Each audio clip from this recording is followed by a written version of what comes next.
ಅಕ್ರಮ ಆಸ್ತಿ ಗಳಿಕೆ ಆರೋಪದಡಿ ಉಡುಪಿ ಜಿಲ್ಲಾ ಅಬಕಾರಿ ಉಪ ಆಯುಕ್ತ ಶ್ರೀನಿವಾಸ್ ಟಿಎಂಗೆ ಸಂಬಂಧಿಸಿದ 15 ವಿವಿಧ ಸ್ಥಳಗಳ ಮೇಲೆ ಲೋಕಾಯುಕ್ತ ಅಧಿಕಾರಿಗಳು ಸರಣಿ ದಾಳಿಯನ್ನು ನಡೆಸಿದರು. ಈ ಕಾರ್ಯಾಚರಣೆಯಲ್ಲಿ ಒಟ್ಟು 8,69,00,000 ರೂಪಾಯಿ ಮೌಲ್ಯದ ಆಸ್ತಿ ಪತ್ತೆಯಾಗಿದೆ. ಲೋಕಾಯುಕ್ತ ಮಂಗಳೂರು ವಿಭಾಗದ ಎಸ್ಪಿ ದಿನೇಶ್ ಕುಮಾರ್ ನೇತೃತ್ವದಲ್ಲಿ ನಡೆದ ಈ ದಾಳಿಯಲ್ಲಿ ಶ್ರೀನಿವಾಸ್ ಟಿಎಂ ರವರಿಗೆ ಸಂಬಂಧಿಸಿದ ಆಸ್ತಿಗಳನ್ನು ಪತ್ತೆ ಮಾಡಿದ್ದಾರೆ.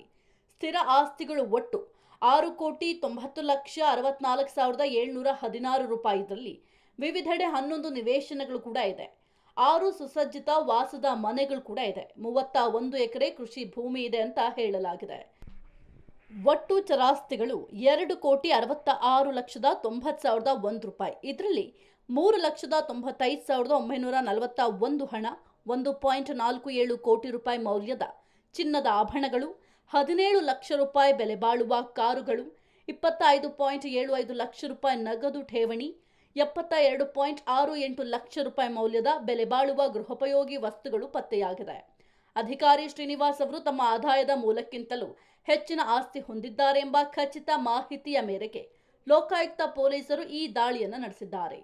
ಮಂಗಳೂರು, ಉಡುಪಿ ಸೇರಿದಂತೆ ರಾಜ್ಯದ 15 ಕಡೆಗಳಲ್ಲಿ ಏಕಕಾಲಕ್ಕೆ 2 ದಿನಗಳ ಕಾಲ ಈ ಶೋಧ ಕಾರ್ಯ ನಡೆದಿದೆ. ಕ್ಷಣ ಕ್ಷಣದ ಸುದ್ದಿಗಳಿಗಾಗಿ ಫ್ರೀಡಂ ಟಿವಿ ಸಬ್ಸ್ಕ್ರೈಬ್ ಮಾಡಿ, ಲೈಕ್ ಮಾಡಿ ಹಾಗೂ ಫಾಲೋ ಮಾಡಿ.